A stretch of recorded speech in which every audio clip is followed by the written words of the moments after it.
Bom, bom dia a todos. Queria agradecer a presença de todos aí que estão nos assistindo ao vivo. Queria agradecer os nossos apoiadores, né? Aliane Veículos, Nelore Aimoré, a Soesp, o Boitel Chaparral. Agradecer a presença de todos aí que estão nos assistindo ao vivo. Queria agradecer os nossos a SAP, empresa de consultoria minha e do Gustavo, a Raça Forte, a Timac Agro, a Premix, a Raposo Pneus, o Cicobi Credivale, a Leilo Sul, o Tênis Clube, o GPB, a Cross Agro Brasil, a Tairana e a De Carvalho John Deere. Queria lembrar a todos que após a nossa apresentação do café, nós faremos um sorteio de uma ordem de serviço no valor de R$ 300 da Raposo Pneus e também um boné do Café da Pecuária. Então, vocês, qualquer um que se inscrever pelo Facebook aí, der um bom dia, tudo vai estar, ou curtindo a nossa página, vai estar participando do sorteio. Eu queria fazer um agradecimento especial aqui ao nosso palestrante, né, o José Renato da Silva Gonçalves. O Raí é uma pessoa assim brilhante, consegue com grande habilidade unir o conhecimento científico com o conhecimento prático. E ele administra a Fazenda Figueira, a Fazenda da FEALC lá em Londrina, né, a fazenda que a Exalc realiza vários experimentos de campo. E conversando com ele, a gente pediu para ele ceder um pouco do seu concorrido tempo, né, que o Raí corre mais que notícia ruim, e dividir com nós um pouco dessa experiência da Fazenda Figueira. Então, ele está com nós aqui hoje. Eu queria agradecer você, Raí. Bom, a gente fala Raí, né, mas na verdade é o Zé Renato. Eu queria te agradecer a sua presença aqui, a sua disponibilidade, né?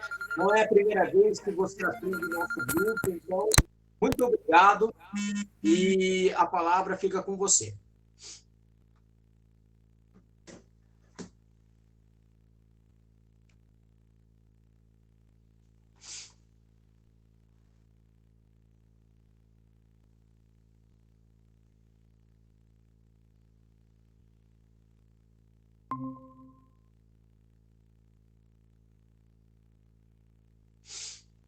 Ô, João, obrigado pela apresentação. Entrou uma ligação aqui no meu celular e acabou caindo na minha conexão. Vocês estão me ouvindo bem agora? Tá sim, ok. Então tá bom. Bom dia a todos. Como o João falou, nós vamos trocar algumas informações, trocar algumas ideias hoje de estratégias que nós podemos usar durante o período seco na produção de gado de corte a pasto. A ideia hoje era a gente conversar e mostrar algumas informações que a gente faz aqui na fazenda e algumas informações que a gente pode adotar no nosso sistema de produção para amenizar um pouco esse efeito negativo da seca dentro dos nossos sistemas de produção. Então, a organização hoje vai ser mais ou menos o seguinte: a gente entender esse problema do período seco, entender por que ele ocorre, quando ele ocorre, como ele impacta no nosso sistema de produção, e conhecer algumas tecnologias, partindo das mais simples até as mais complexas, para a gente poder amenizar esse efeito. E, junto com isso, a gente tentando olhar o cenário econômico, como ele impacta nessa situação. Tá bom? Então, para a gente começar, o primeiro ponto que a gente tem que entender é que essa estacionalidade de produção, que essa diferença entre a produção das plantas forrageiras no período chuvoso e no período seco, ele existe e ele sempre vai existir, em maior ou menor intensidade, dependendo do ano e da região onde a gente está. Então, essa primeira imagem que está na tela, ela mostra para a gente o seguinte: dentro das estações do ano, né, então esse quadro da parte superior do lado esquerdo seria a primavera, superior do lado direito o verão, inferior do lado esquerdo outono e inferior do lado direito inverno. Como é a distribuição de chuva dentro dos limites do território brasileiro. E aqui fica fácil a gente entender que sempre mais para o lado verde azulado eu tenho mais umidade acumulada na região, e quanto mais para o lado vermelho eu tenho menos umidade acumulada na região. Essas linhas são isoietas, que são linhas que definem porções territoriais ou localizações onde a gente tem a mesma distribuição de precipitação. Então, o que nós podemos observar? Que durante a primavera-verão, no Brasil pecuário quase como um todo, a gente está tendo bastante distribuição de chuva, e essa distribuição de chuva normalmente está acompanhada com altas temperaturas. Em compensação, no outono e inverno, a gente tem uma redução bem significativa das chuvas e uma redução significativa das temperaturas. Por que essa informação é importante? A maior parte das plantas forrageiras, dos capins que nós usamos, a definição correta deles, são plantas forrageiras tropicais. São plantas que foram desenvolvidas, selecionadas naturalmente, passaram por uma seleção natural em ambientes tropicais. Quando a gente lembra de ambientes tropicais, a gente lembra de temperatura e umidade. Então, a maior parte das nossas plantas forrageiras não consegue produzir sem umidade, isso é uma coisa óbvia, porque sem a umidade a gente não tem as reações enzimáticas, a gente não tem os ciclos metabólicos, essa planta não consegue crescer. E ainda para as plantas forrageiras, a gente tem o problema da temperatura. Quase todas as plantas forrageiras que a gente usa, com exceções das plantas que são usadas no extremo sul do Brasil, a partir quando as temperaturas mínimas começam a ficar abaixo de 15 graus, mesmo que eu tenha umidade, essa planta não consegue crescer, porque essa baixa temperatura também limita as reações enzimáticas e os processos metabólicos dessa planta.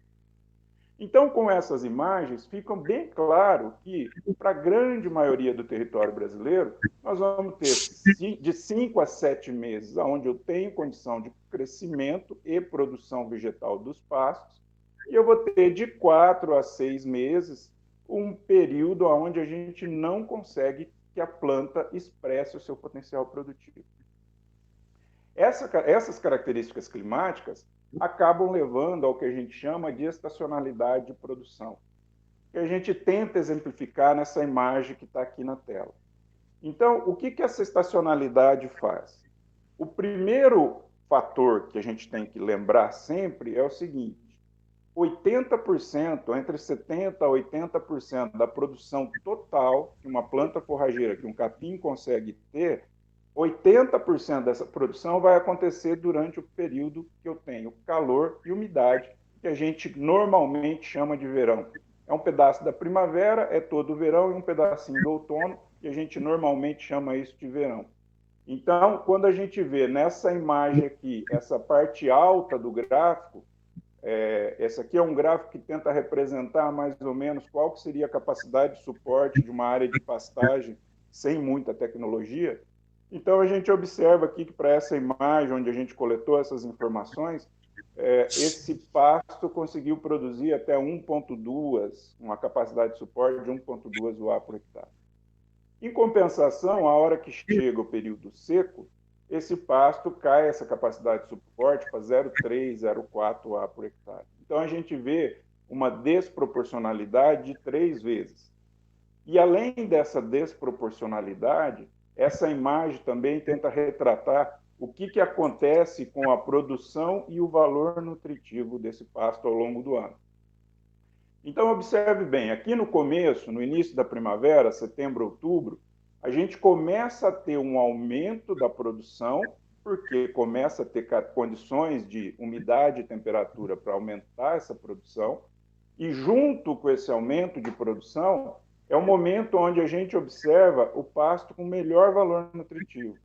Por que esse melhor valor nutritivo acontece aqui? Porque durante o período seco, a gente elimina boa parte do resíduo, principalmente de hastes e material morto, E a hora que essa planta começa a rebrotar, a gente tem uma planta praticamente que é só folha, e o valor nutritivo do capim está nas folhas. Então, nós temos uma planta que tem uma estrutura que é praticamente folha e eu tenho um valor nutritivo muito elevado. No meio dessa estação de produção, a gente tem o maior acúmulo de produção. Então, aqui é onde a gente observa as maiores capacidades de suporte. Porém, eu já tenho uma planta que já passou por 3, 4 ciclos de crescimento, e nesses ciclos de crescimento ela foi acumulando alguma coisa de como ou haste, de material morto, de material lignificado. Então, apesar de ainda existir uma alta produção nessa fase, a gente tem uma pequena queda no valor nutritivo. Nada muito significativo, mas a gente tem uma pequena queda. A partir aqui de março, abril, a maior parte dos nossos capins, das nossas plantas forrageiras, eles começam a mudar do estágio vegetativo, onde eles estavam produzindo folha, utilizando a maior parte dos seus metabólitos da sua fotossíntese para produzir folha, e passam a entrar numa fase reprodutiva, onde eles vão usar boa parte dos nutrientes para produzir as sementes para garantir a propagação da espécie. Então, aqui no início do outono, a gente começa a observar que, apesar de ainda ter uma boa produção, o valor nutritivo começa a cair muito rápido. Essa fase aqui, a gente já pode pensar em alguma coisa de suplementação.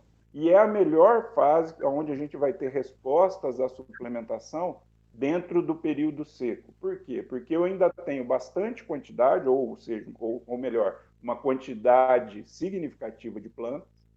Eu consigo ter quantidade de matéria seca para o animal ingerir, só que, por outro lado, a qualidade está caindo. Então, a suplementação a pasto encaixa muito bem nesse primeiro período, onde a quantidade vai vir do pasto e a qualidade vai vir do suplemento. E no auge do período seco, que seria esse fundo aqui, essa baixadona aqui no nosso gráfico, eu tenho o pior momento dentro do ano. É um momento onde o meu pasto não tem nem mais quantidade, porque não tem mais água há muitos meses. Em algumas regiões isso aqui pode estar acontecendo há 4, 5 meses, e aí a planta já não tem mais muito vigor para crescer, e a qualidade está muito baixa, porque tudo que eu tinha de alimento aqui, os animais já consumiram, e praticamente eu só tenho comos e material lignificado e de baixíssima qualidade. É um momento onde a gente tem que tomar bastante cuidado com a suplementação, tanto em quantidade como em qualidade. E é nesse momento que muitas vezes a gente observa os piores desempenhos quando a gente tenta suplementar a pasto os animais. Tá bom? Então, essa é a primeira imagem que tem que ficar muito clara na nossa cabeça quando a gente vai pensar em estratégias para seca.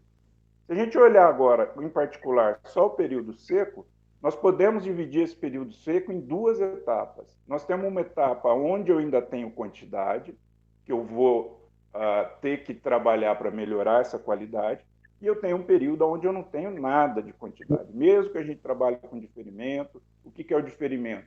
Um pouco antes do período seco, a gente começa a vedar, a reservar alguns pastos, para que ele passe pelo período seco, pelo menos com alguma quantidade de matéria seca. Tá? Então, primeiro ponto que a gente tem que entender, a suplementação a pasto dentro do inverno, ela depende muito de quanto eu tenho de resíduo de pasto e de qualidade de pasto dentro das minhas áreas de pastagem. A suplementação, esse talvez seja o ponto mais importante que a gente tem que ter bem claro. A suplementação é um complemento do que a gente tem no pasto. Se o meu pasto não tem nada, é muito difícil a gente trabalhar com suplementação a pasto. Muito provavelmente nós vamos ter melhores resultados quando a gente tira esses animais do pasto e oferece para ele uma dieta total num ambiente fechado, que seria um confinamento ou um confinamento a pasto, mas quase toda a dieta dele vai estar vindo dessa alimentação suplementar. Tá bom? Vamos entender como essa estacionalidade prejudica os nossos sistemas de produção.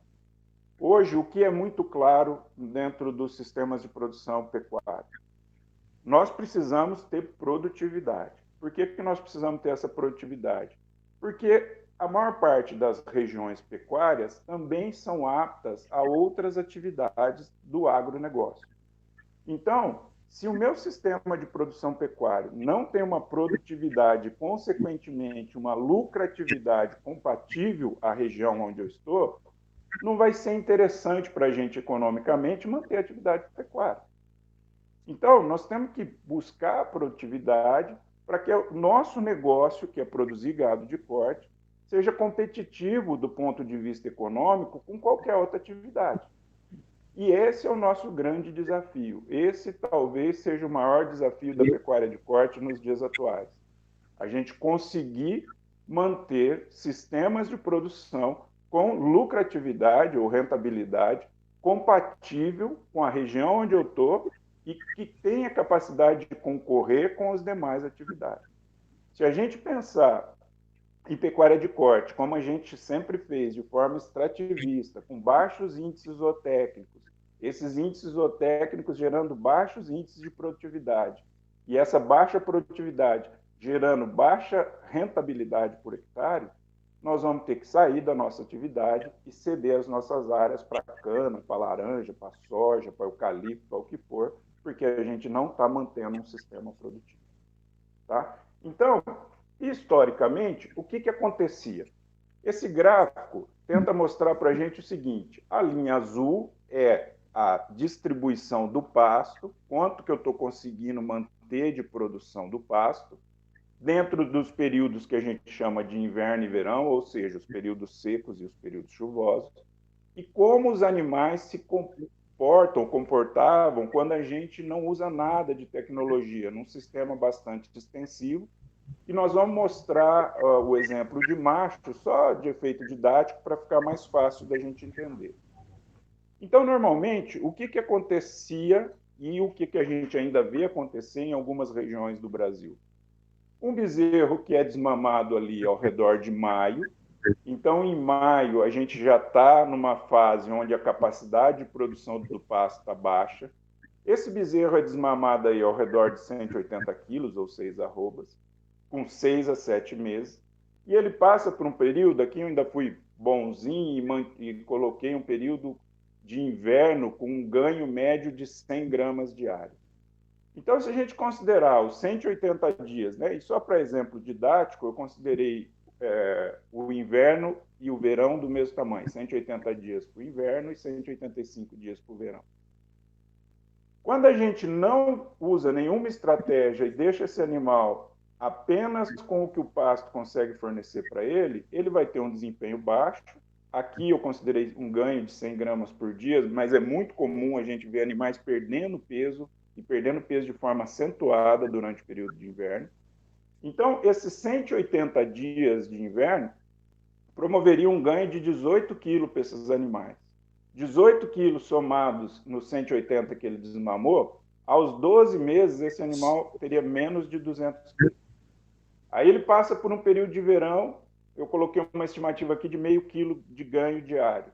Ele chega aos 18 meses com 290 quilos, ele passa mais um inverno, ele chega aos 24 meses com 308 quilos, ele passa mais um verão, ele chega com 30 meses aos 400 quilos, e se a gente continuasse, eu até parei aqui, porque senão ia ficar muito deprimente essa imagem, mas se a gente continuasse, nós vamos entender por que a gente ainda observa animais sendo abatidos com 4 anos.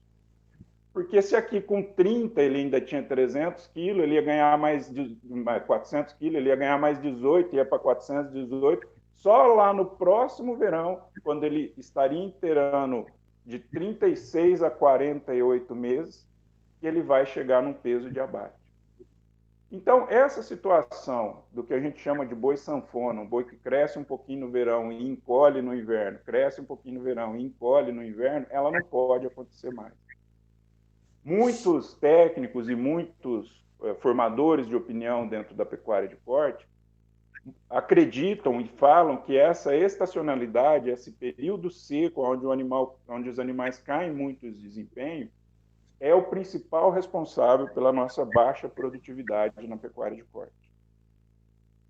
O que nós temos que entender dessa imagem? A primeira coisa é o seguinte: essa estacionalidade ela vai existir todo ano. Todo ano isso vai acontecer, como eu falei, em maior ou menor intensidade, dependendo do ano e dependendo de onde eu estou. Se isso vai acontecer todos os anos, nós temos que buscar tecnologia, nós temos que nos preparar para que esse efeito de redução no desempenho animal durante o período seco seja amenizado. Porque se a gente não amenizar essa redução no ganho de peso durante o período seco, nós nunca vamos conseguir encurtar a idade de abate. E se a gente não encurta a idade de abate, os animais ficam muito tempo dentro da propriedade, a gente demora muito tempo para vender esses animais, comercializar esses animais. E aí o indicador que eu gosto muito, porque ele amarra os desempenhos zootécnicos com o desempenho econômico, que é o desfrute do nosso negócio cai muito. O que é o desfrute? É a porcentagem de animais que eu consigo vender por ano em relação ao que eu tenho estocado dentro da fazenda. Então, por exemplo, se eu compro garrotes, e esses garrotes demoram 2 anos para sair da fazenda, se eu compro bezerros desmamados, e esses bezerros demoram 2 anos para sair da fazenda, o meu desfrute é de 50%. Para recria e engorda, esse valor é muito baixo. Para recria e engorda, a gente pode ter desfrute até maior do que 100%. Se eu compro um animal pesado e ele fica menos de 1 ano dentro da fazenda e eu consigo comercializar ele menos de 1 ano, meu desfrute é maior que 100%. Por que o desfrute é importante? O meu desfrute só sobe se eu conseguir ter bons índices zootécnicos para os animais conseguirem ter desempenho. E quando eu consigo comercializar bem esses animais, eu consigo melhorar a minha rentabilidade. Tá bom? Então, a primeira coisa que nós vamos olhar é quais seriam as estratégias para a gente amenizar essa fase onde a gente tem uma baixa disponibilidade de comida dentro do ano, para tentar encurtar esse período dos animais dentro da fazenda, para tentar melhorar o nosso desfrute. O primeiro ponto, que seria uma tecnologia que a gente chama de conceitual, que é uma tecnologia que envolve muito pouca despesa propriamente dita, seria tentar sincronizar a produção do pasto com o desenvolvimento dos animais. Via de regra, o que a gente faz? O que esse gráfico quer mostrar para a gente? De novo, a linha azul é a capacidade de suporte do pasto, começando aqui no início da fase de crescimento, setembro, outubro, e terminando no fim da fase seca, em setembro, outubro. Normalmente, o que a gente faz? Eu vou exemplificar aqui um exemplo só de engorda para ficar mais fácil da gente entender. Normalmente, a gente espera os pastos se recuperarem para comprar os animais. Então, essa linha vermelha aqui dentro desse gráfico, ela retrata como que seria o aumento do peso corporal de um animal se eu comprasse ele com 300 quilos. Então, aqui embaixo, no rodapé do gráfico, a gente pode ver aqui a estimativa de crescimento do animal através aqui do rebanho quilos de peso corporal. Então, se eu comprar um animal de 300 quilos em outubro, assumindo um ganho de peso de 600, 700 gramas durante o período chuvoso, durante o período de verão, ele chegaria aqui com 400, 450 quilos no fim do verão. E aí, durante o período de inverno, eu teria que pôr mais 30, 40 quilos nesse animal para poder comercializar ele. O que fica muito claro nessa imagem para a gente? Quando eu tenho muita produção do pasto, que a linha azul está alta, é o momento que o meu animal está mais leve, que é a linha vermelha. E quando chega o período seco, que a linha azul, que é a produção do pasto, cai, é quando eu tenho o animal mais pesado dentro da fazenda.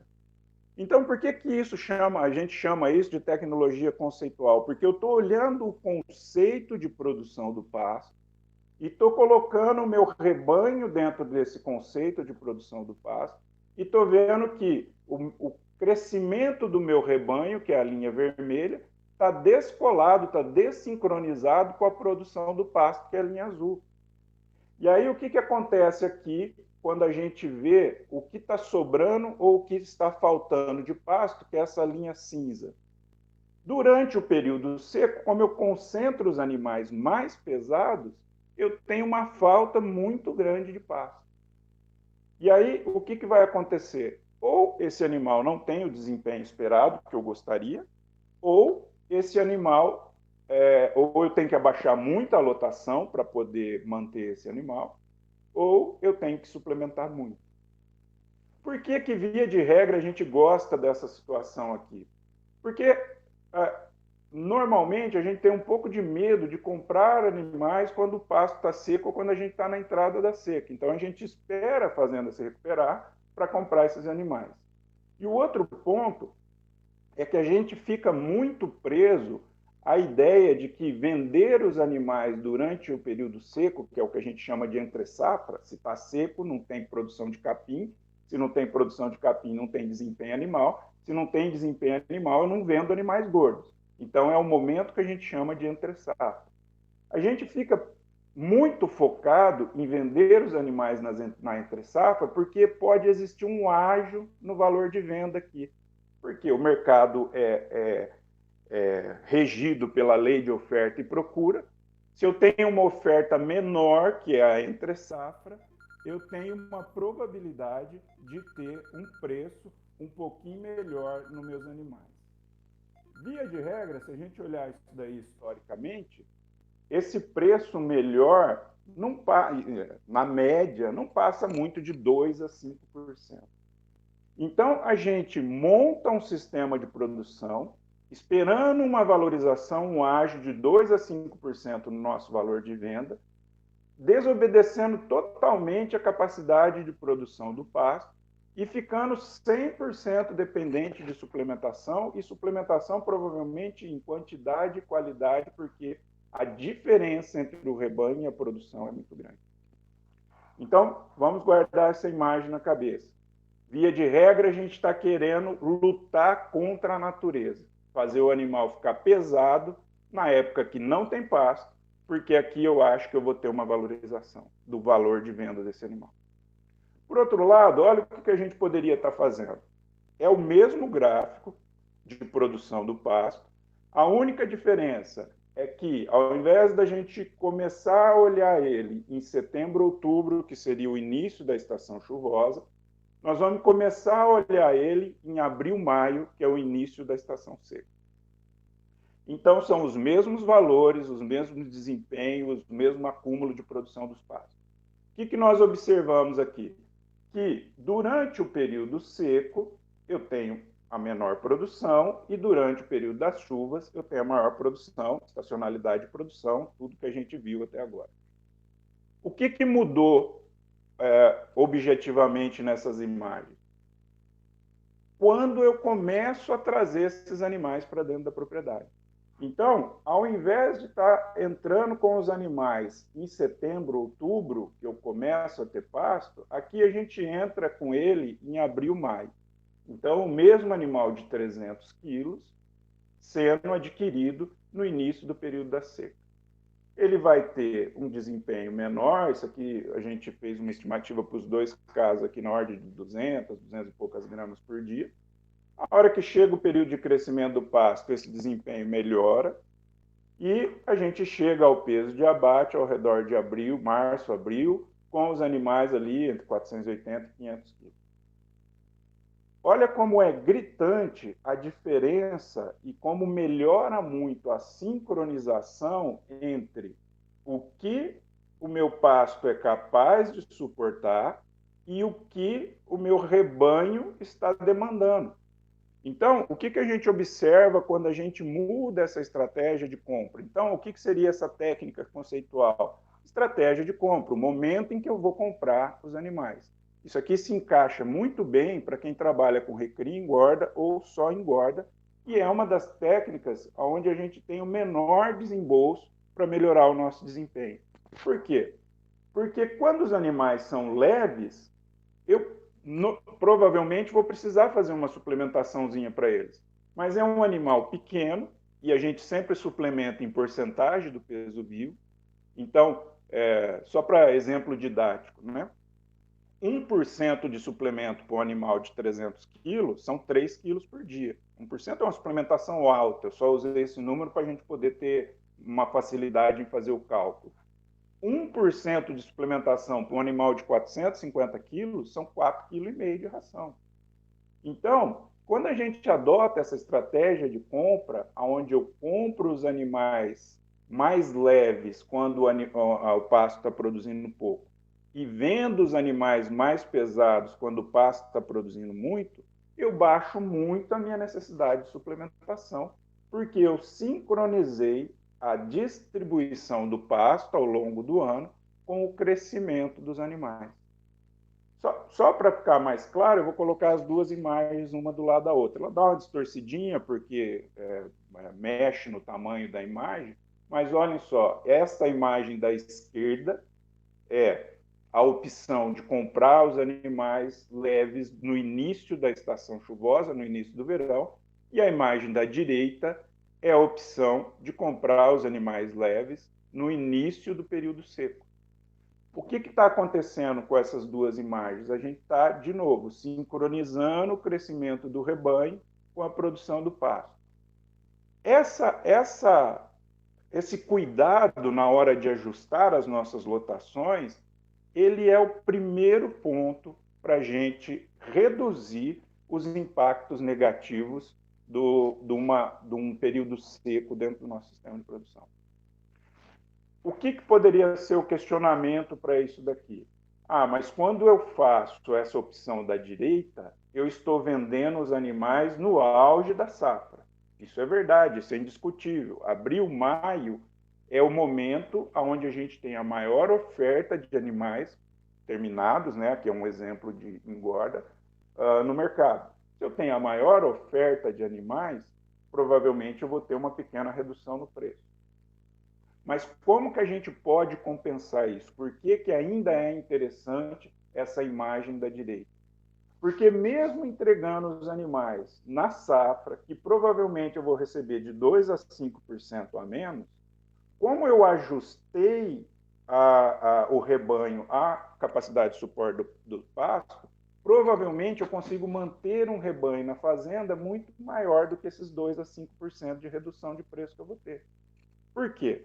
Porque aqui no exemplo da esquerda, no exemplo dos animais terminarem no período seco, eu tenho que ajustar a lotação da fazenda pelo período seco, porque é aqui nesse período seco onde eu vou ter a maior demanda de alimentos. Então, muito provavelmente, eu vou ter que trabalhar com uma lotação mais baixa para que, mesmo nesse período seco, eu tenha alguma coisa para esses animais comerem. Nessa outra situação, eu também vou limitar, pensando em usar o mínimo possível de suplementação, eu também vou limitar a capacidade de suporte da fazenda pela seca. Só que qual que é a diferença? Aqui, no momento seco, o meu rebanho pesa menos. Entenderam? Então, eu consigo colocar uma lotação maior na fazenda.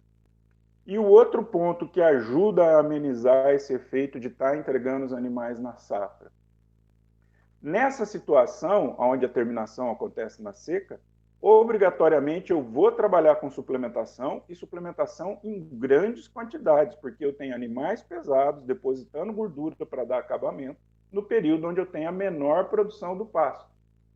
Nessa outra situação, eu tenho, durante o período seco, animais que estão ainda em crescimento, que têm o seu metabolismo, a sua eficiência metabólica mais acelerada, e, como eu expliquei, a gente suplementa por porcentagem do peso vivo, então a gente vai acabar fazendo uma suplementação menor, mais barata, porque eu não estou fazendo terminação nesses animais. Eu só quero que ele cresça.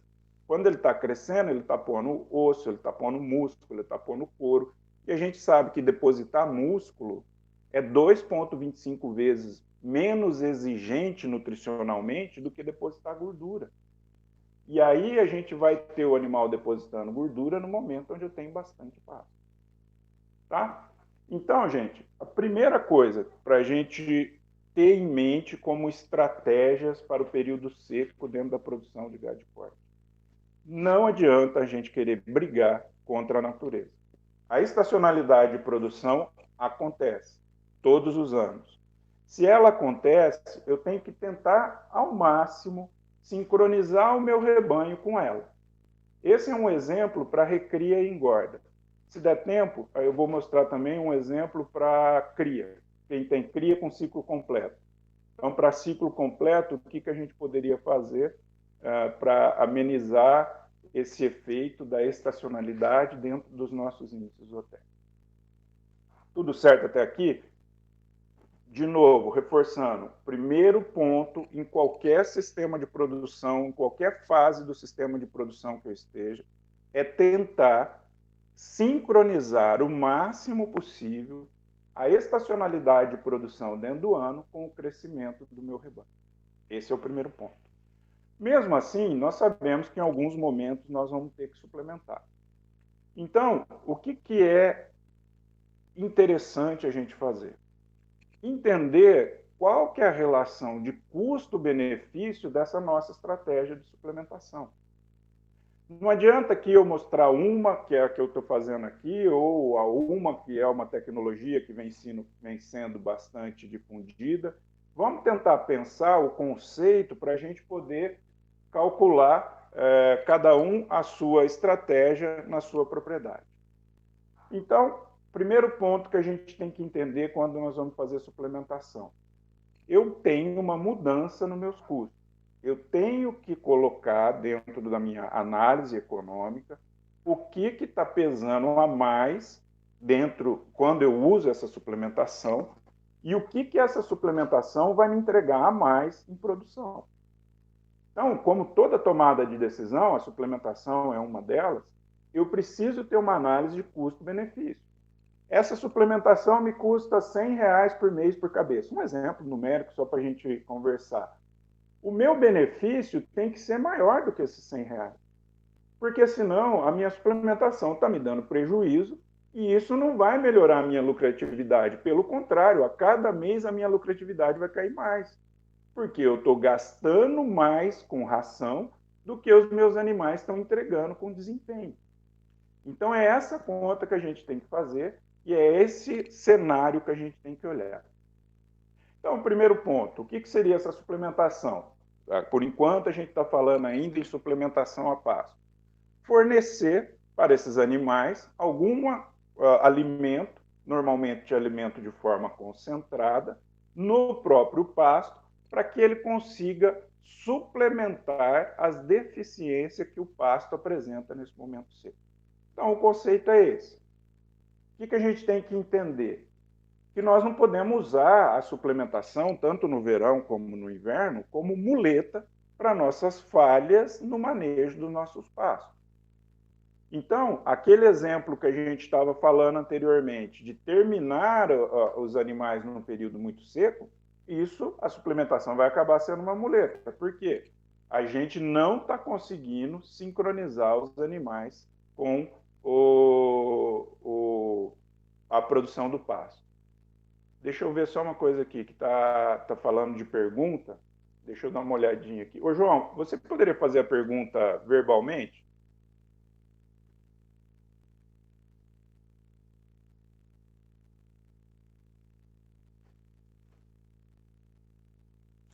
Bom, posso sim, Raí. Não, tem uma pergunta aqui, que quando você fala de suplementação, qual suplementação você está se referindo? Se é um proteinado, um semi-confinamento? Eu acho que você está falando de maneira geral, mas a pessoa perguntou assim mais especificamente.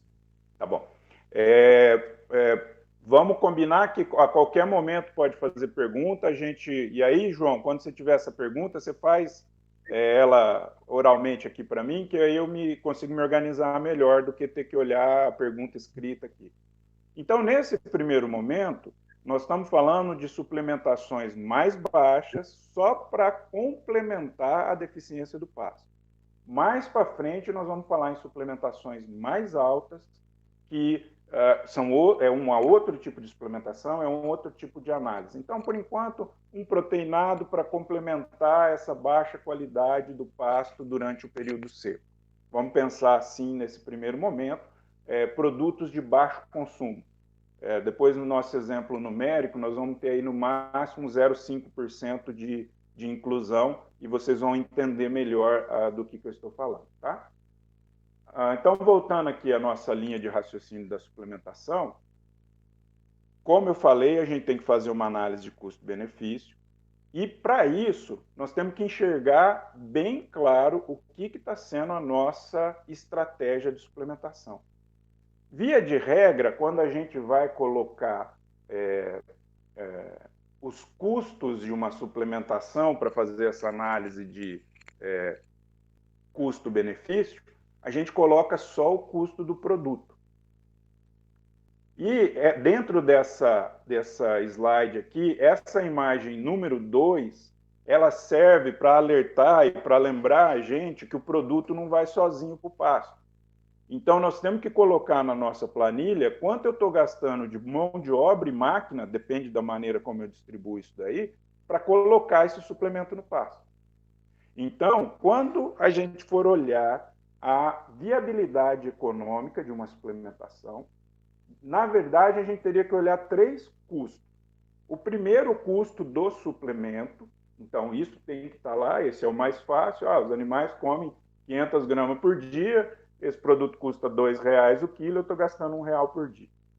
Segundo ponto, quanto eu estou gastando de mão de obra e maquinário, se eu estiver distribuindo isso aí com trator, para levar isso daí para o pasto.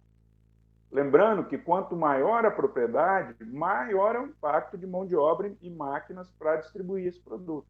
Por quê? Porque eu posso ter coxos distribuídos em pontos muito longe do ponto de armazenamento e de habitação dentro da propriedade. E o terceiro ponto que a gente deveria pôr nas contas são os custos de infraestrutura que nós fizemos para fazer essa suplementação.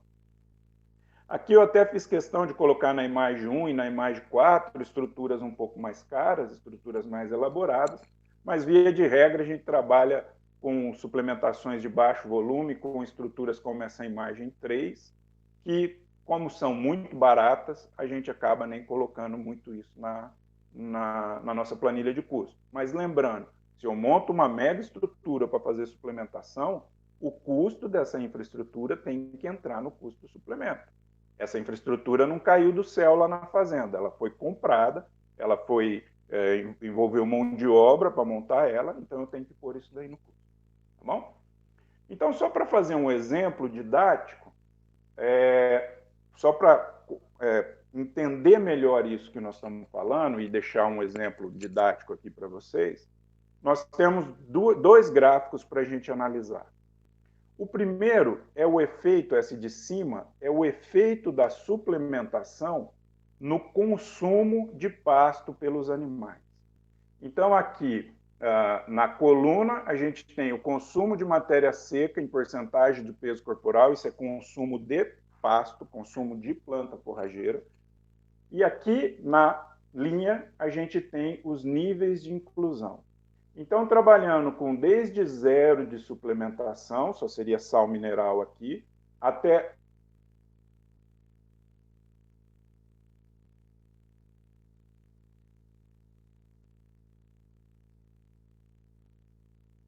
era só para a gente ter esse conceito. O que ele mostra para a gente? Que quanto mais eu aumento o nível de inclusão de suplementação, menor é o consumo de pasto pelos animais. Isso é o que a gente chama de efeito substitutivo. Os animais têm uma exigência nutricional, dependendo da categoria, do peso, da raça, ele tem a exigência nutricional dele.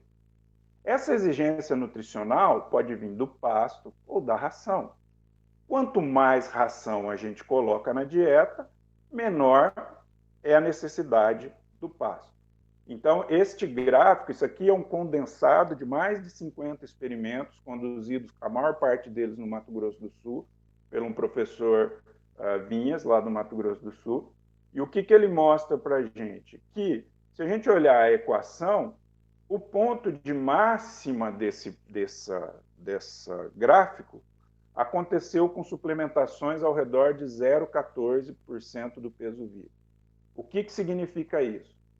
Que quando eu uso suplementações pequenas, na casa de 0,1%, eu ajudo a digerir o pasto que o animal está ingerindo e eu tenho um efeito aditivo, ele come mais pasto. E quando a gente está pensando em Brasil, que o nosso diferencial é produção a pasto, que o nosso diferencial é um custo de produção baixo, porque a nossa produção é a pasto, a primeira coisa que tinha que vir na nossa cabeça é potencializar o consumo desse pasto e não diminuir o consumo desse pasto. Então, esse primeiro gráfico é para mostrar para a gente o seguinte: cuidado com a quantidade de suplementação que eu estou pondo, porque eu posso estar impedindo que o animal coma o pasto, que é barato, e forçando ele a comer uma ração que, via de regra, para a gente é caro. Tá? Quando a gente chega aqui em níveis de suplementação de 1%, o animal cai o consumo de pasto dele para casa de 1%, que é uma coisa relativamente fácil da gente entender. Normalmente o animal consome 2 e pouco por cento do peso vivo dele. Se eu estou dando a metade desse consumo via ração, ele só vai comer a outra metade no pasto. Não adianta a gente achar que ele vai comer tudo que ele deveria comer de pasto, mais a ração e ter um desempenho excelente. Não, ele vai começar a ir substituindo essa quantidade de pasto por a ração. Então, o que nós temos que entender disso daqui? Se eu estou naquele primeiro momento do inverno, como eu expliquei lá atrás, que eu ainda tenho quantidade de pasto, só que ele tem baixa qualidade, não é, e se a minha propriedade está preparada para isso, realmente eu tenho essa quantidade de pasto. Não é o momento ainda de trabalhar com altas suplementações. Por quê? Porque eu tenho uma matéria seca barata de pasto armazenado lá, com baixa qualidade nutritiva, mas eu tenho bastante quantidade. Então, o que seria o ideal nesse primeiro momento da estação seca? A gente trabalhar com suplementações mais baixas, 0,2, 0,3, no máximo por cento do peso corporal, para potencializar o animal a consumir aquele pasto de baixo valor nutritivo e apresentar um bom desempenho com custo barato. Depois nós vamos olhar a relação dos custos para a gente entender. E naquela segunda fase do inverno, onde eu já não tenho pasto nem em quantidade nem em qualidade, aí que eu tenho que trabalhar com suplementações mais pesadas para a gente poder suprir tanto a falta de quantidade de matéria seca, porque o capim já está muito baixo, como a baixa qualidade desse produto. Então, respondendo melhor à pergunta, qual tipo de suplemento a gente vai usar durante o período seco? Se eu estou no início da seca e ainda tenho pasto diferido, ainda tenho uma cega, como o pessoal fala popularmente, eu ainda tenho bucha lá no meu pasto, eu vou usar um suplemento mais baixo, de inclusão mais baixo, de consumo mais baixo, para potencializar o consumo desse pasto e continuar produzindo arrobas baratas. Esse é o segredo do nosso negócio. Nós temos que tentar, de todas as maneiras, com todas as tecnologias que nós temos em mãos, produzir arroba barata. Por quê?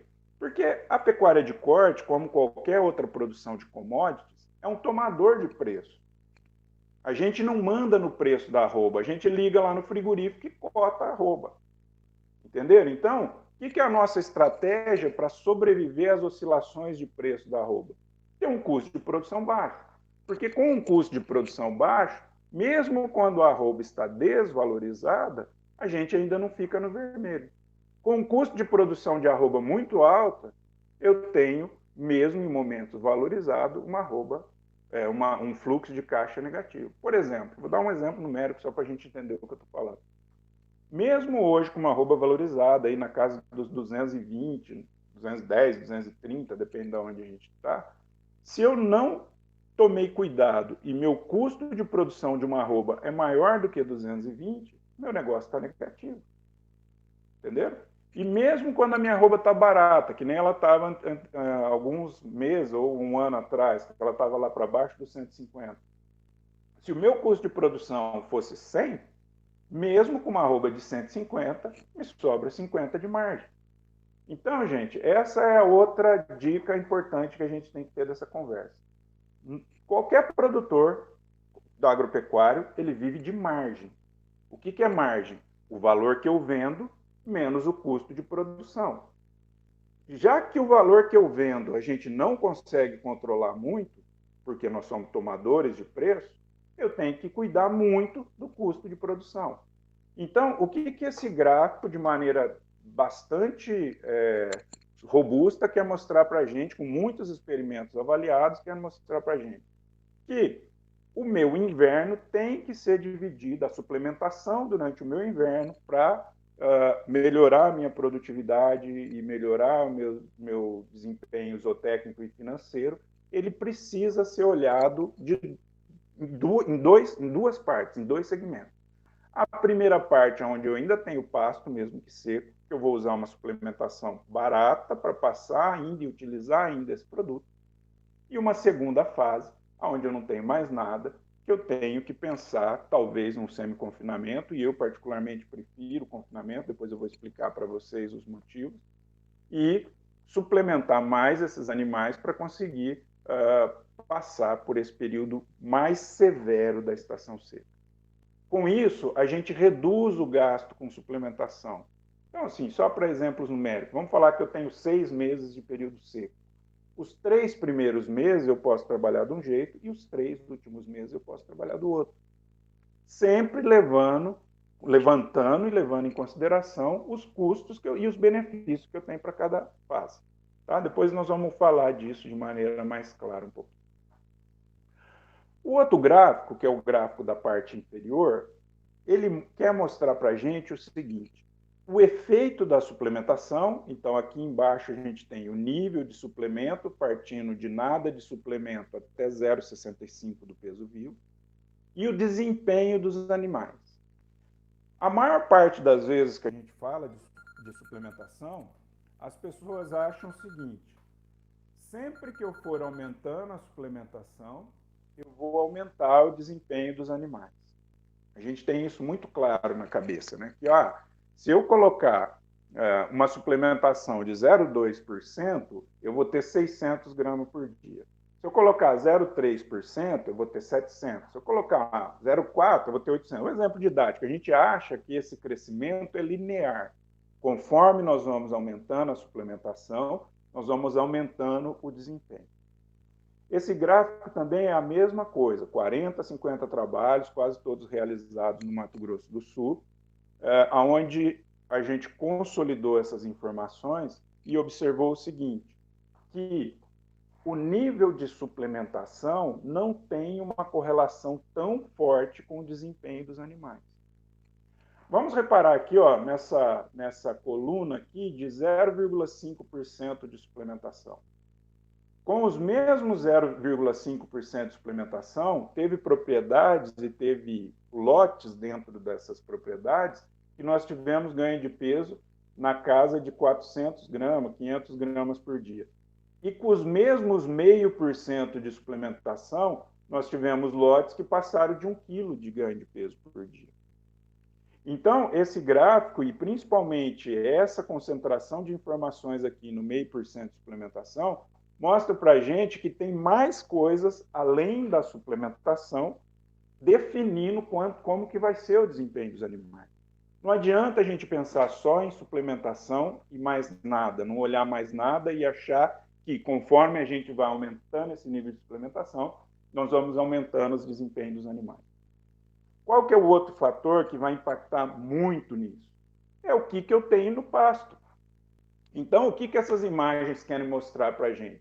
As aqui de cima, a primeira fase do período seco. A primeira foto do canto superior da esquerda é aquele momento da fase seca do ano. Isso aqui é uma foto em abril, maio, que apesar de o pasto não estar crescendo muito, eu ainda consigo ver um pouco de verde, um pouco de folhas dentro desse material.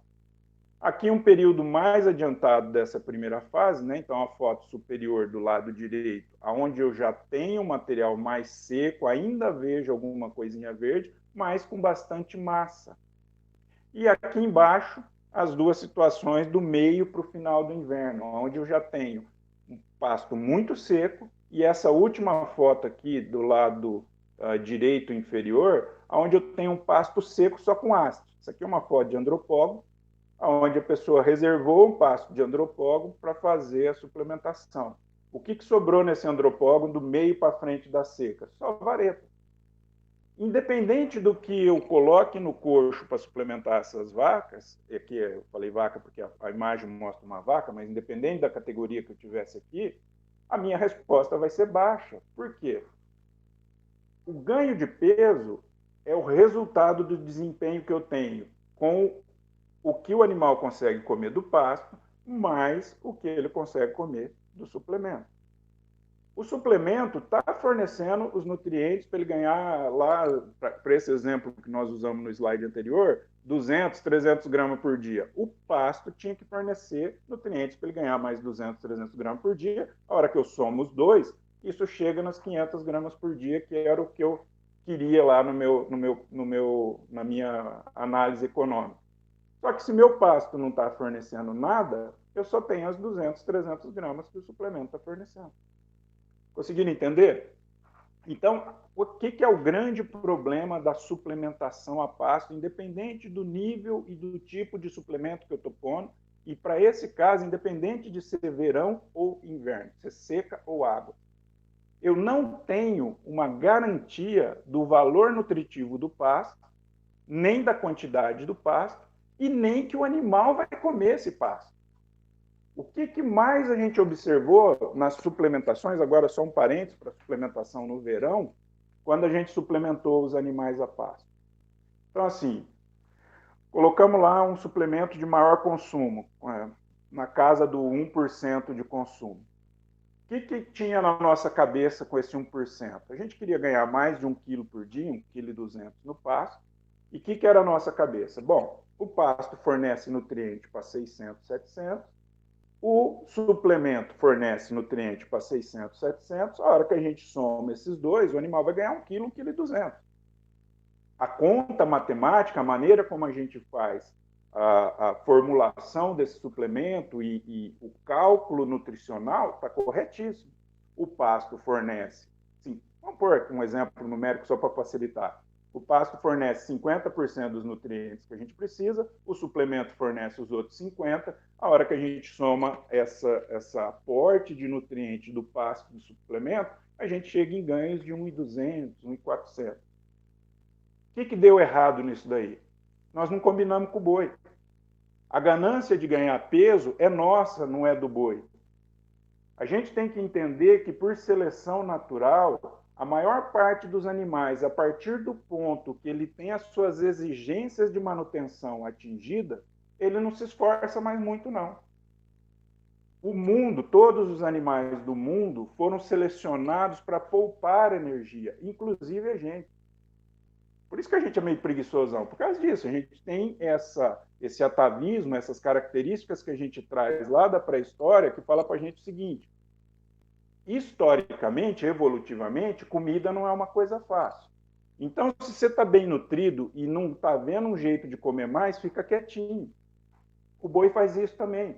Então, o que acontece quando a gente usa níveis de suplementação muito altos no pasto? Que seria um semi-confinamento, como foi feita a pergunta. Eu posso ter animais, e isso é muito comum, os nossos experimentos mostram isso, os dados de campos mostram isso. Eu tenho animais que comem o suplemento, garante a exigência de manutenção dele e um pequeno ganho de peso e não sai para pastar. Então, essa é a grande dificuldade da suplementação a pasto. A gente não tem uma garantia, nada que a gente faça dá uma garantia absoluta que eu vou conseguir fazer os animais comerem exatamente o que eu quero de suplemento e exatamente o que eu quero de pasto. Quando, aqui nos nossos experimentos, quando nós trabalhamos com suplementações maiores a pasto, os animais começavam a ter comportamento igual de confinamento. A hora que via o trator vindo com o trato, ficava tudo doido, corria no coxo, comia ali que nem um doido, brigando, uma disputa muito grande no coxo. E depois que ele tinha aquela alimentação, ele deitava e ficava esperando o tratorzinho de novo. Saía para dar uma pastadinha ali em volta, mas ele não consumia aquela quantidade que a gente queria. E aí, o que acontece? Nós começamos a ter custo de produção alto, porque a gente tem quase um custo de produção de confinamento, e um desempenho de pasto de baixa qualidade. Para amenizar isso, o que as pessoas estão fazendo hoje? Para suplementações, que é essa tabelinha que está aqui dentro dessa imagem que eu estou mostrando, para suplementações de até 1% do peso vivo, ao invés da gente suplementar todo dia, a gente pode suplementar 3 vezes por semana. Então, vou fazer um exemplo numérico para a gente entender. Vamos falar que eu estou dando 1 quilo por cabeça por dia. Em uma semana, esse animal comeria 7 quilos. Ao invés de fornecer esses 7 quilos, 1 quilo por dia, nós podemos fornecer 2,3 kg 3 vezes por semana. Para que as pessoas começaram a estudar isso daí? Para tentar forçar o animal, nesses dias que não tem suplementação, e comer pasto. E aí garantir que ele vai consumir a quantidade de pasto e suplemento que a gente quer. Além disso, diminuir bastante os custos de mão de obra e máquinas para distribuir o produto.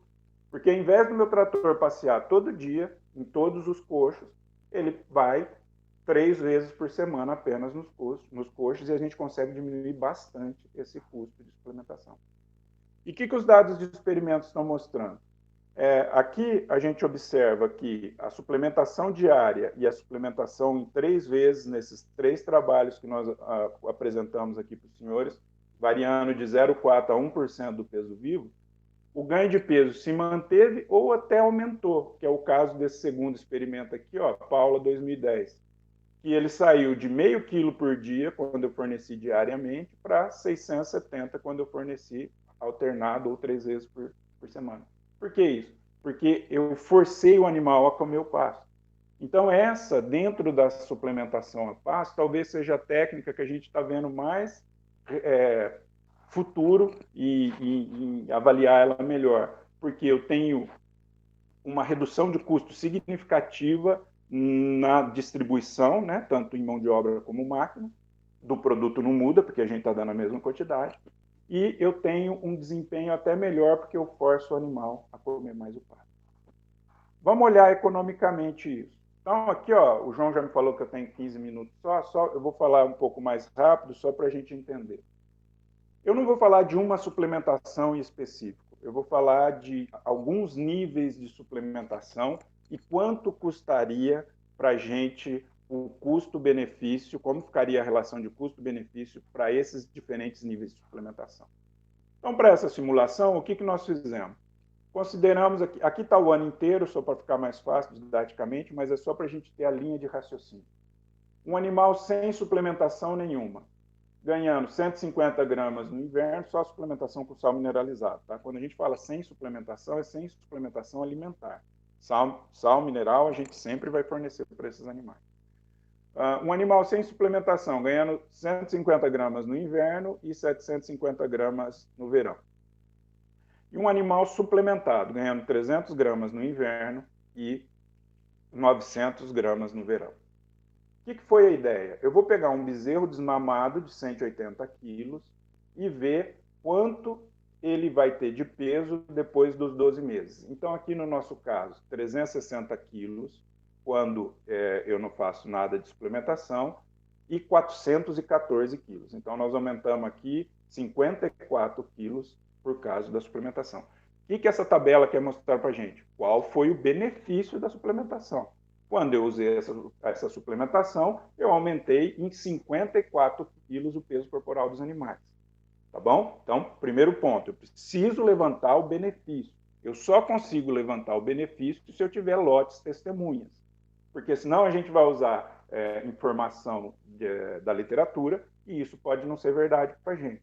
Eu posso ter um pasto bem manejado, onde eu sincronizei a capacidade de suporte com o rebanho, onde o meu desempenho vai ser melhor do que a literatura, e eu posso ter um pasto produzindo menos do que os dados da literatura. Então, a gente precisa ter alguns lotes testemunha para a gente calibrar a nossa cabeça.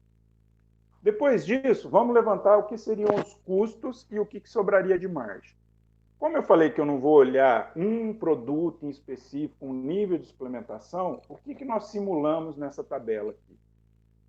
Níveis de suplementação. Então, vamos supor que para ter aquele aumento de 54 quilos no peso corporal dos animais, eu consegui com uma suplementação de 0,1, ou eu consegui com uma suplementação de 0,2, com uma suplementação de 0,3, 0,4, 0,5.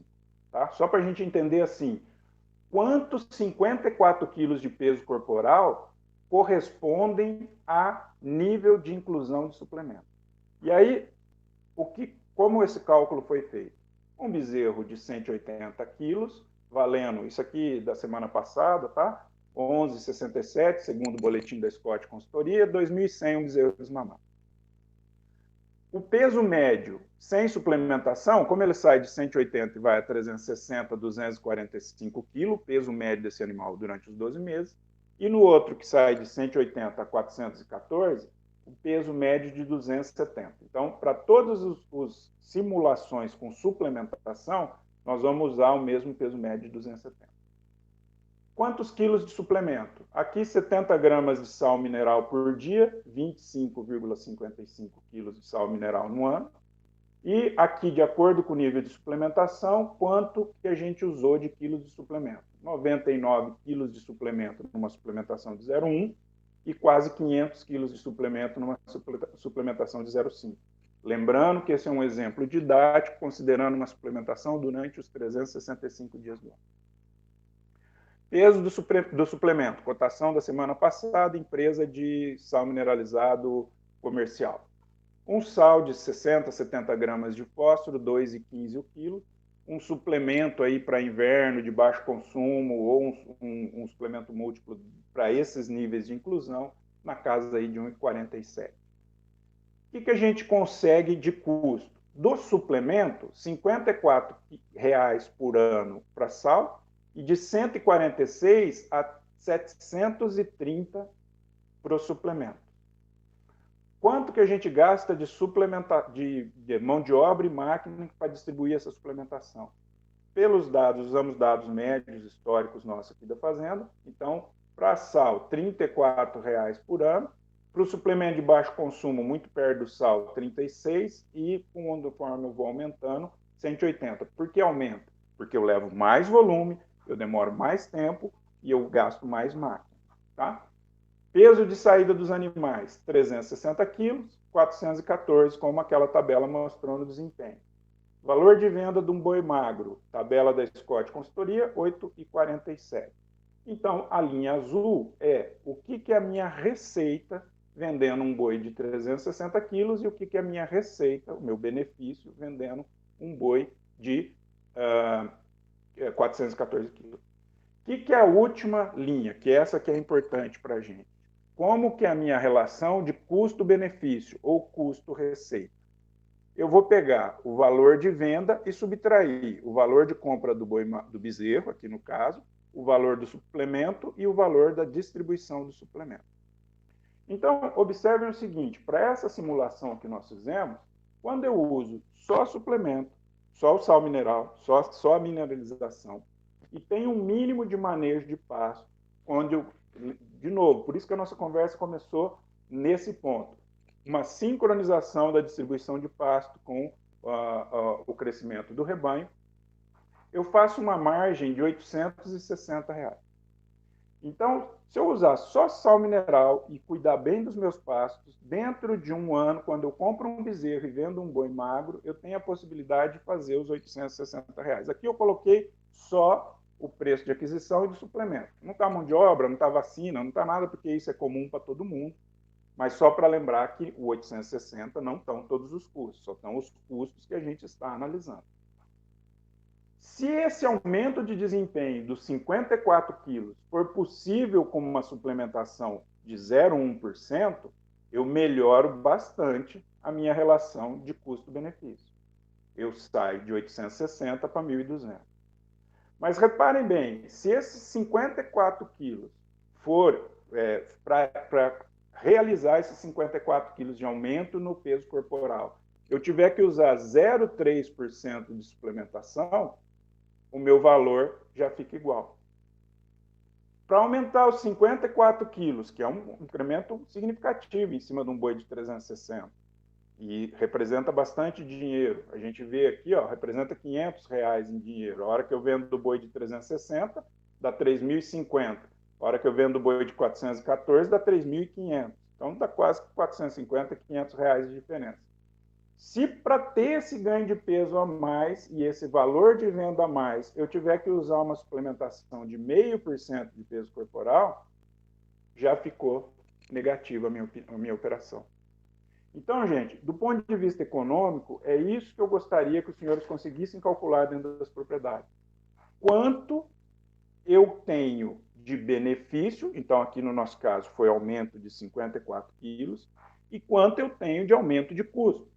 Nesse exemplo nosso, a partir, se é para ter esse aumento de ganho de peso, eu tiver que usar mais do que 0,3% do peso vivo em suplemento, a conta não fecha. Mesmo que eu esteja vendendo um boi mais pesado, o que está acontecendo? Eu tenho um custo de produção muito pesado que quase tornou elas por elas. E é essa conta que a gente tem que fazer, o que sobra da nossa operação. Só para a gente concluir rapidamente, o que eu gostaria que ficasse bem claro dessa tabela para os senhores também. Esse exemplo foi feito numa situação muito boa para o valor da arroba, que é isso que eu vou apresentar aqui para os senhores. Ó. Esse gráfico mostra como que é a oscilação, como é a comparação entre a valorização da arroba do boi e a inflação. Então, toda vez que eu tenho a linha preta, que é a valorização da arroba, em cima da linha vermelha, que é a inflação, a minha arroba valorizou no 0 a 0. Ela valorizou igual à inflação que eu tive no ano. Nós estamos passando por um momento aonde nós observamos nos 2 últimos anos uma valorização da arroba, um acumulado na valorização da arroba, entre 15% e 20%. Então, o que eu quero falar para os senhores hoje? Essa conta da suplementação, ela tem que ser feita ano a ano. Por quê? Porque ela depende do valor da arroba e do custo do suplemento. Se o valor da arroba sobe e o custo do suplemento não sobe, fica mais viável suplementar mais. Se a arroba se mantém, mas o custo do suplemento sobe, fica menos viável suplementar. Então, todo ano, eu tenho que avaliar como que está essa relação entre o valor do meu produto, que é a arroba, e o valor do meu suplemento. A gente não pode fazer uma conta hoje, que o cenário está bonito, né? Apesar do milho estar caro, mas a gente tem uma valorização da arroba alta, e achar que isso vai acontecer a vida inteira. Reparem nesse gráfico. Ó. Esse gráfico vem acumulando a variação do preço da arroba em relação à inflação desde o início do Plano Real. Durante o período da ptosa aqui, ó, em 2005, nós tivemos quase 40%, a arroba ficou 40% abaixo da inflação. Quer dizer, o meu custo de produção, ou seja, o suplemento, o diesel, a mão de obra, o sal mineral, a vacina, tudo subiu e a minha arroba ficou 40% abaixo dessa arroba. Olha o outro exemplo aqui, ó. Essa queda aqui significativa, ó, é quando a gente teve a operação carne fraca e a delação do Wesley, do pessoal do JBS, que gravaram o presidente Michel Temer falando. Nós chegamos a quase 20% de baixa em relação à inflação. Por quê? O mercado desacreditou, o mercado desacelerou, as pessoas ficaram com medo, impeachment, coisa e tal. Então, o que eu quero mostrar com esse gráfico? Que a gente tem que entender, ano a ano, como o nosso produto arroba está valorizando e como o nosso custo de produção, que no caso da suplementação seria o suplemento, está trabalhando. Anos onde eu tenho arroba valorizada e ou suplemento desvalorizado, eu posso suplementar mais e ainda ter margem. Anos onde eu tenho arroba desvalorizada e ou suplemento caro, eu tenho que suplementar menos. Eu não posso engessar meu projeto, porque senão, ao longo do ano, tudo que eu ganho no ano favorável, eu perco no ano desfavorável. Entenderam? Então, não tem uma receita mágica para a gente falar, ó, Você vai fazer X% de suplementação e com tanto de milho, tanto de farelo de soja, tanto de ureia, tanto de minerais, e isso aqui você vai usar todos os anos, e em todos os anos você vai ganhar dinheiro. Porque a gente tem oscilação do preço da arroba e a gente tem oscilação do preço desses ingredientes do meu suplemento.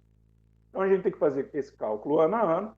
Vai ter anos que a gente não vai suplementar. Ah, mas o desempenho dos animais vão cair. Vão, mas vai ser a maneira onde a gente vai ter mais margem.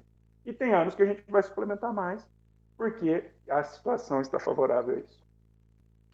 A outra opção que a gente tem, a suplementação, é tirar esses animais do pasto e trazer para o confinamento. Lá atrás eu falei que a gente prefere essa opção. E por que a gente prefere? Primeiro de tudo, a hora que a gente olha essa foto, a gente vê a logística dessa suplementação como está muito mais fácil.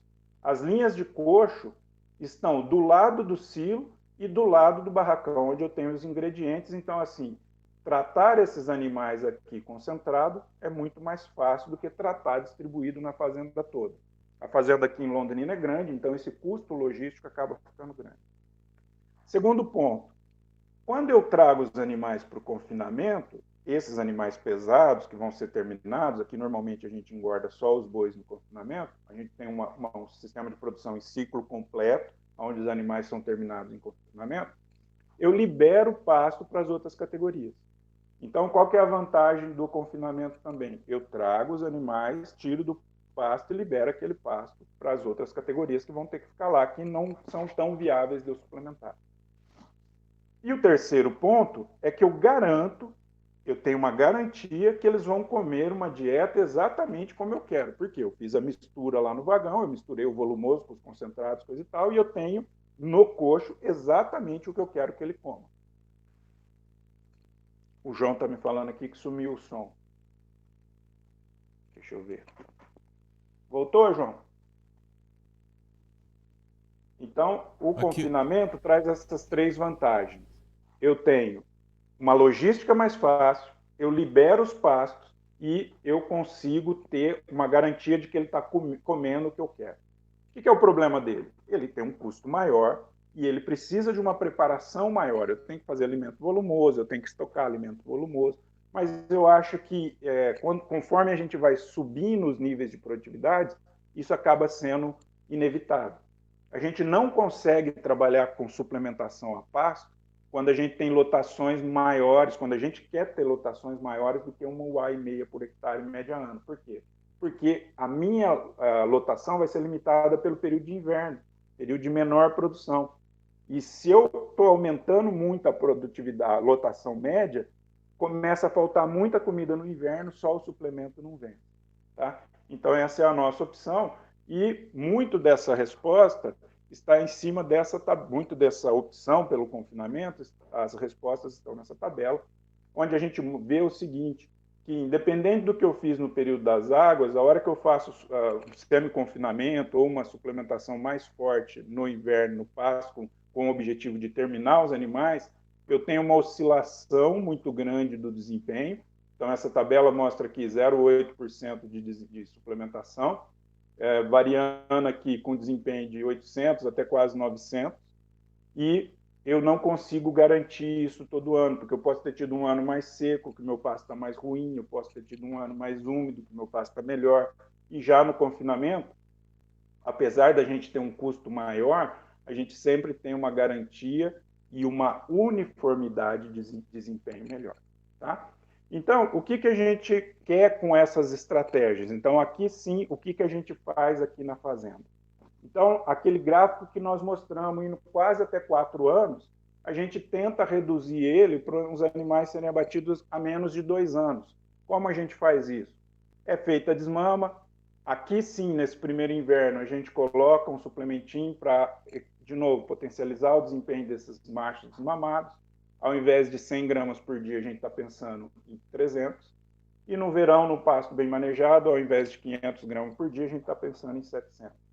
Aí o que acontece? Quando ele chega nesse segundo inverno da vida dele, ao invés de deixar ele no pasto, e esse pasto está diminuindo muito a produção, a gente leva ele para o confinamento e faz essa terminação durante o período seco, durante o período de inverno, e A gente enxerga o confinamento aqui na fazenda como uma ferramenta de manejo do pasto.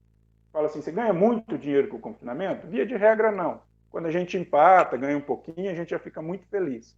Só que eu consigo subir a lotação da fazenda, eu consigo produzir arrobas baratas no pasto com bastante lotação, então tem bastante produtividade na fazenda. E a hora que o pasto baixa a produção, eu uso isso como um pulmão, como uma válvula de escape para poder manter a lotação alta no verão. Senão eu não consigo ser competitivo com as outras atividades. Tá? E hoje a gente abate aqui entre 22 e 24 meses. Se a gente fosse desenhar o gráfico para o nosso rebanho, então aqui só para concluir, o que a gente teria aqui na fazenda? A linha azul, a capacidade de suporte da fazenda, variando de quase 5.000 unidades animais, essa é a nossa capacidade de suporte, até 1.500, então observe que a gente tem 3 vezes, um aumento de 3 vezes em relação à produção de inverno, da produção de inverno em relação à produção de verão. E a gente tem um rebanho ao redor de 5.000 cabeças, que em UA variam de 3.000 a quase 4.000 UA. Então, só por esse gráfico, só montando esse gráfico, o que a gente observa? Que nós temos 6 meses, 5, 6 meses sobrando pasto, e temos 5, 6 meses faltando muito pasto. Por quê? Porque a gente trabalha com lotações altas durante o verão. A gente aduba esses pastos, alguma parte desses pastos, para aumentar a lotação. Só de olhar essa informação, a gente veria que aqui está um abismo. Então, quais são as nossas estratégias para o inverno? A gente faz o seguinte, a hora que chega aqui em abril, maio, o início do inverno, a gente traz todos os machos de 18 a 20 meses para o confinamento. Então, o meu rebanho, que era ao redor de 4.000 UAs, já baixa para 3.000 UA, porque eu trago todos os animais para o confinamento. Além do confinamento, a gente tem algumas áreas em integração.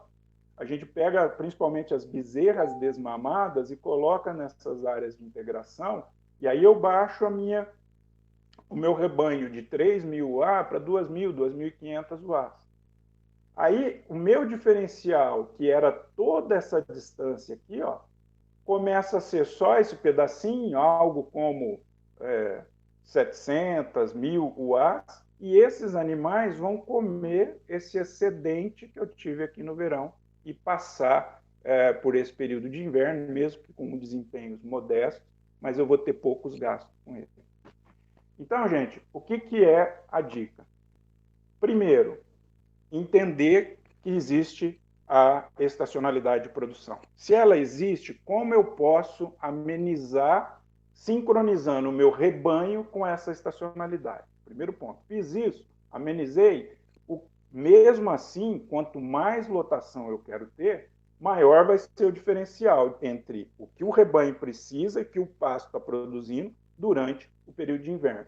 E aí eu vou usar as estratégias aqui dentro desse período. Para a gente, para a nossa situação, com todo o cronograma de crescimento que nós tivemos, todo o planejamento que nós tivemos para a propriedade, o que é o mais viável aqui para a gente? Uma parte dos animais no confinamento, uma parte dos animais no pasto de integração. Essa é a solução para o Brasil? Não. Essa é a solução para esta fazenda em particular que eu estou administrando e que a gente fez muita conta e chegou a essa conclusão. O que eu gostaria que essa conversa nossa acendesse de ideia na cabeça dos senhores? Que eu preciso fazer essa conta para a minha fazenda. Porque aí eu vou saber quantos animais eu posso ter, o quanto que é o meu gargalo e quais são as estratégias mais econômicas que eu vou fazer para passar por esse gargalo. Então, só para ficar ilustrado, o que a gente faz aqui na fazenda? Potencializa muito os pastos durante o verão, então aduba, maneja bem, dá condições para esse pasto produzir. Aduba uma parte dele quando é necessário, né? Faz ele produzir bem. Estoca alimento, porque a gente sabe que vai ter estacionalidade, que vai ter o período seco. Aqui, no caso, a gente trabalha com silagem de milho, por um monte de critérios, assim, tem que ser silagem de milho, não pode ser cana, não pode ser bagaço de cana, pode ser o que vocês quiserem, desde que vocês façam as contas e cheguem à conclusão que essa é a melhor situação para a realidade de vocês.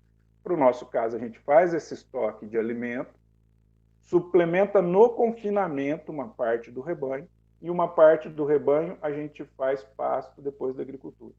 De novo, esse é o nosso cenário. Mas nós falamos vários cenários que podem ser feitos nas diferentes situações que a gente pode ter. Tá bom?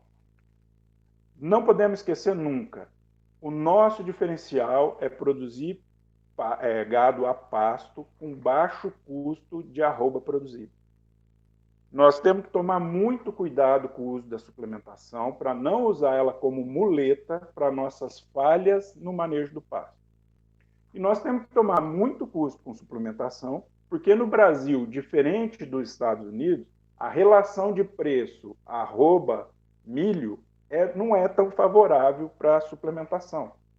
Então, a gente facinho faz uma suplementação que custa mais caro do que o ganho zootécnico que ela tem. A gente tem que olhar ganho zootécnico. Ganho zootécnico é importante. O que é ganho zootécnico? Eu aumentei o ganho de peso dos animais. Se eu aumentei o ganho de peso dos animais, eu diminuí a idade de abate, eu diminuí o desfrute. Isso eu quero. Só que a gente tem que tomar cuidado para que essa tecnologia que eu uso para esse ganho não seja mais cara do que o ganho. Via de regra, a gente amarra o valor do suplemento com o milho, o preço do milho. Por quê? Milho é o principal, é o padrão de alimento energético nas dietas, né, independente de ruminantes ou monogástricos. E no Brasil, essa relação preço do milho e preço da arroba é um pouco mais apertada do que nos Estados Unidos. Nos Estados Unidos, proporcionalmente, eu tenho uma arroba mais cara do que um milho do que a gente tem aqui. E então a gente tem que tomar muito cuidado para continuar produzindo barato. Porque não adianta a gente querer produzir caro, porque a hora que a gente vai para uma produção cara, a gente tem outros países que têm raças que produzem uma carne de melhor qualidade, que tem mercados que pagam um pouco mais porque eles já têm esses contratos, e hoje a gente não tem isso. Então, cuidado. Nossa produção, 70% a 80% da nossa produção é mercado interno. O nosso mercado interno não é rico, então a gente tem que produzir barato. A gente tem desemprego, vinha melhorando agora com essa situação que a gente não sabe mais o que vai acontecer. Está melhorando, mas é uma incógnita. Então, o que eu deixaria de dica? Vamos trabalhar custo de produção. Não é que a gente não vai fazer nada, mas nós vamos pesar, medir e avaliar produtivamente e economicamente o que as nossas ações estão gerando de impacto.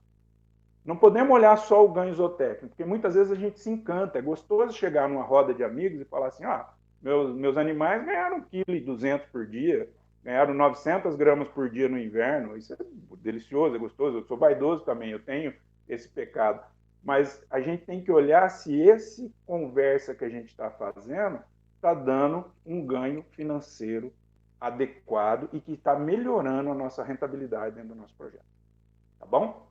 Gente, muito obrigado. Se tiver mais perguntas, estou à disposição. Eu ia falar de sincronizar para a cria, mas aqui está o contato. A gente está sempre nesse e-mail, fazendafigueira@uol.com.br. Se não der tempo para a gente conversar aqui agora, fico disponível a responder alguns e-mails se vocês encaminharem. Tá bom? João, muito obrigado pelo espaço, por essa oportunidade de estar conversando. É sempre um prazer muito grande estar falando aí com vocês de Prudente. Apesar da gente estar pertinho, a gente está interagindo pouco, a gente poderia interagir bem mais. E sempre que precisar, estou à disposição.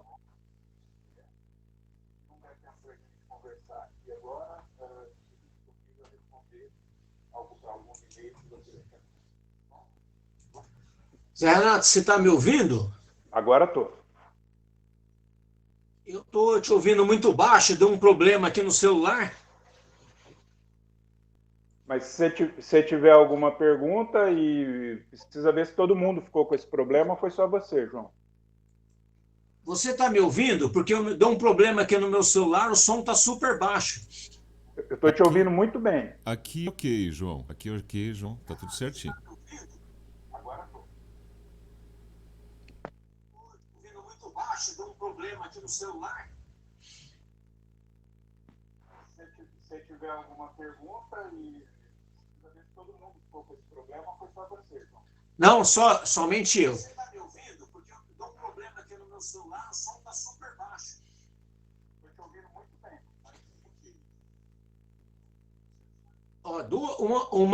Uma dúvida que perguntaram aqui, nós já estamos avançado o horário, mas qual a... Você falou um pouquinho das vantagens do ciclo completo em relação aos outros sistemas. Tá. O que a gente tem que entender disso daí? Sempre que eu tiver escala de produção, o que é isso? Eu preciso ter uma área um pouco maior para trabalhar com ciclo completo. Por quê? Porque eu não consigo comercializar todos os animais. Eu tenho que ter vaca, eu tenho que ter bezerro, eu tenho que ter garrote. Então, assim, para trabalhar a grande entrave do ciclo completo é que eu preciso ter uma escala um pouquinho maior. Mas qual que é a grande vantagem do ciclo completo? Na minha percepção, a primeira de todas, que essa eu acho que é essencial para projetos mais intensificados, é que a gente tem uma matéria-prima de qualidade. Hoje, o que a gente vê nos projetos bem intensificados que está furando o projeto? Eu monto um pasto bem adubado, eu faço uma suplementação adequada, eu tenho uma disponibilidade de alimento o ano inteiro para os animais. Aí, a hora que eu vou comprar esses animais no mercado, eu só tenho gado de baixa qualidade. Por isso que o cruzamento industrial entra forte em sistemas mais intensivos de produção, porque no cruzamento industrial, a hora que eu uso uma raça mais produtiva, como um Angus, por exemplo, eu diminuo um pouco esse efeito negativo do animal que eu comprei ser ruim. Porque se eu faço um projeto que tem uma nutrição adequada, que eu tenho uma boa capacidade alimentar, e eu preciso que meus animais ganhem 500, 600 gramas média ano para fechar bem as minhas contas, e vou lá e compro um gabiru que entrega 200, 300 gramas, eu acabei com o projeto. O projeto já morreu aí. Por quê? Porque eu preciso do desempenho para pagar as minhas contas e eu comprei um animal que não entrega esse desempenho. Então, para mim, o primeiro ponto muito importante do ciclo completo é a gente ter um produto de qualidade, que a gente pode trabalhar isso com inseminação. Mesmo dentro do Nelore, a gente tem linhagens de Nelore, programas de seleção, onde a gente já vê desempenhos muito bons. Então, assim, eu melhoro muito a minha matéria-prima que está entrando dentro da fazenda. O segundo ponto é que eu fico menos sensível às oscilações de mercado. Então, se a gente olhar o ciclo pecuário, o que a gente vai ver? Que tem momentos que o bezerro está super valorizado e tem momentos que o bezerro está desvalorizado. Na média, quando eu faço ciclo completo, eu diminuo essa pancada que eu tomo no meu sistema, na parte financeira, quando o bezerro está muito caro. Porque é sempre mais, a não ser quando o bezerro está muito desvalorizado, né, mas na maior parte do tempo, é mais barato a gente produzir o bezerro do que comprar ele no mercado. Então, vamos pensar num ciclo pecuário de 10 anos, só para a gente ter uma ideia. Nesses 10 anos, a gente vai ter uns 5, 6 anos que o rebanho vai estar numa normalidade. Eu vou ter 2, 3 anos de preço estourado e eu vou ter 2, 3 anos de preço baixo no bezerro. Nesses 2, 3 anos de preço estourado, quando eu estou comprando, a minha margem reduz muito, porque eu compro um bezerro muito caro e, normalmente, o bezerro ele reage aos ciclos de alta antes do boi gordo. Então, eu estou comprando um animal com ágio no momento difícil. Outra vantagem do ciclo completo que eu vejo é que eu consigo, aí sim, sincronizar bonitinho as etapas, o meu rebanho dentro da estacionalidade de produção. Então, a gente consegue montar uma estação de monta, onde eu consigo otimizar ao máximo a produção do pasto com o meu rebanho. E esse terceiro ponto que eu vou falar, ele é bem significativo quando a gente compara ciclo completo com cria. Quando eu tenho ciclo completo, como eu tenho uma categoria que vai ser comercializada e ela é significativa em relação ao rebanho que eu tenho estocado dentro da fazenda, eu consigo ajustar melhor a minha produção do pasto e demanda do rebanho. Quando a gente trabalha só com cria, isso é muito difícil, porque eu tenho uma vaca que é uma vaca o ano inteiro, e quando chega a seca eu vendo bezerros, que em unidades animais não refresca muita coisa dentro da fazenda. Então, assim, pensando em estabilidade financeira, provavelmente a gente tem uma estabilidade maior em ciclo completo. Se a gente pensar assim, não, eu não tenho problema em assumir risco, eu trabalho muito bem com essas oscilações de preço, eu sou muito bom de comprar, eu tenho uma região onde é ofertado. Um exemplo aqui, por que a gente trabalha com ciclo completo aqui em Londrina? Porque aqui não tem boi magro, não tem bezerro, não tem nada. A gente inflacionaria o nosso próprio mercado, e a gente teria que comprar uma quantidade grande de animais numa região que não tem esses animais, né? Mas se a pessoa está numa região que tem esses animais e ele é muito bom de mercado, via de regra, a recria engorda ou só engorda, num horizonte aí de 10, 20 anos, ela vai te entregar um pouquinho mais. Mas lembrando que você vai passar por oscilações, você vai tomar umas pancadas e aí precisa saber o perfil do produtor. No nosso caso, por ser uma fundação, os proprietários, né, ou os diretores, as pessoas responsáveis, são bem ariscas a risco. Então, o outro critério que levou a gente a fazer ciclo completo é a gente ter essa oscilação financeira menor, tá bom? Mas se você tiver numa região de bastante oferta de animais de reposição e for muito bom de comércio, porque no ciclo completo, a sua habilidade técnica vale muito mais do que a sua habilidade comercial. O que eu quero falar com isso? Se eu estou num ciclo completo, eu vou pôr tecnologia e ter um bezerro melhor, um desempenho melhor, um ganho de peso, coisa e tal, isso reflete em dinheiro. Se eu faço recria e engorda, se eu comprei mal, se eu paguei caro no animal reposição, tudo que eu fizer dali para frente deu ruim. E se eu comprei ele muito bom, se eu comprei ele com deságio, esguelando os outros, que nem a gente fala, tudo que eu fizer dali para frente vai dar bom. Por quê? Eu tenho uma gordura já no dia zero que eu comprei muito bem. Vamos supor, um exemplo didático, né? Hoje a arroba está a 200, só para facilitar a nossa conta. Eu comprei uma reposição a 170, 180 arroba, eu posso fazer muita bobagem produtivamente, que ainda é mais fácil de dar lucro do que eu comprar um bezerro de R$ 300 a arroba e fazer muita coisa boa tecnicamente falando. Tá bom? Então depende muito do perfil do produtor também. Mais alguma pergunta, João?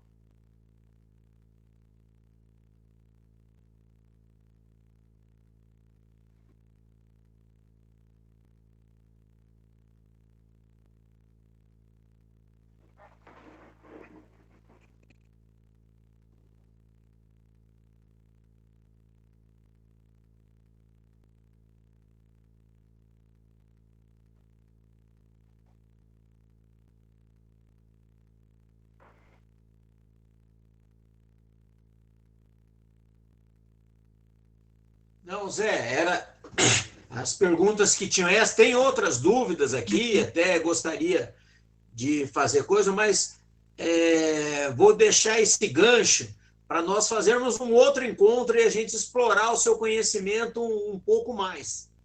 Teve muitas manifestações aqui no nosso grupo, aqui no Facebook, pelo WhatsApp.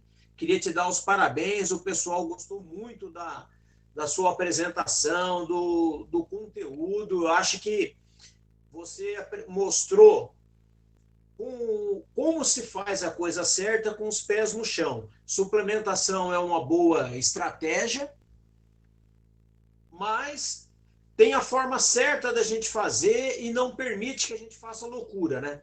Então você Exatamente. deixou isso bem claro. Eu queria te agradecer a boa vontade, a disposição. A gente logo que conversou com você, você já manifestou aí a disposição de estar com a gente, então eu só tenho a agradecer. Tá bom, João. Muito obrigado a todos que acompanharam a gente. E sempre que precisar e quiser uma próxima oportunidade para a gente conversar, nós estamos disponíveis, tá bom? Obrigado, bom dia, boa semana a todos. Deixou isso bem claro. Eu queria te agradecer.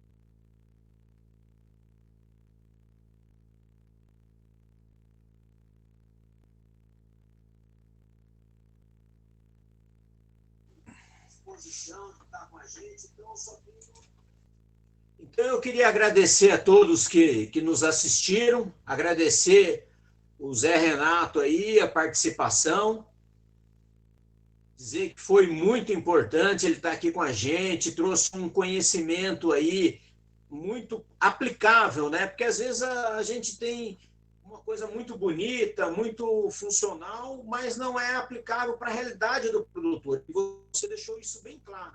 A gente tem que usar aquilo que é melhor para os nossos sistemas. Eu queria passar alguns recados, né? Agradecer os nossos apoiadores, né? A Raposo Pneus, a Credivale, Cicobi, a Leilosul, o Tênis Clube, a Eliane Veículos, a SAP, a Raça Forte, a Timac Agro, a Premix, o GPB, a Cross Agro Brasil, a Tairana, a De Carvalho John Deere, Nelore a Emoré, lembrando que agora em agosto nós teremos o leilão, né, do Dr. Mencios.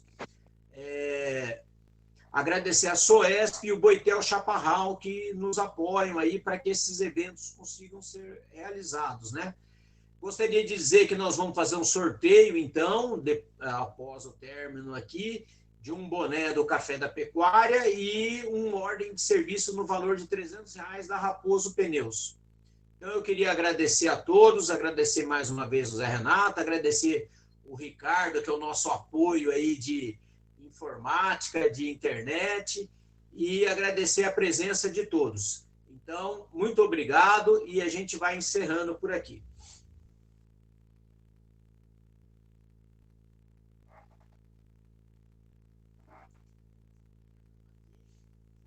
Do Café da Pecuária.